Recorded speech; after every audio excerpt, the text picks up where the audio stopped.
यो पलम हैन हो त पलम बेच्नु राख्नु भएको हजुर आलु पनि बेच्नु राख्नु भएको ए अनि कोपी पनि निकाल्न थाल्नु पर्छ नि दिदी अब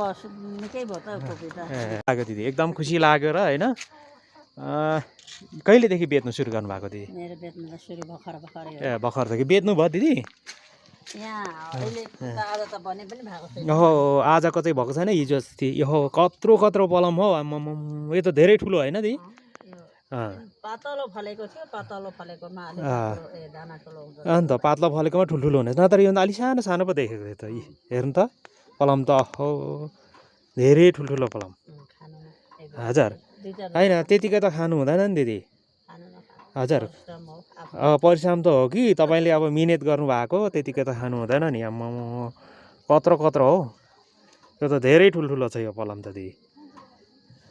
यो आलु कहाँ उत्पादन गर्नु खेतीकै गर्नुभएको दिदी ठिक छ गर्नुपर्छ नि अब होइन मिहिनेत गर्नुपर्छ अब बाँचिन्जेल होइन दिदी सुनसान देखिन्छ अलिक खाली देखिन्छ किनकि म यो बिहानको समय छ र केही समय पछाडि यहाँ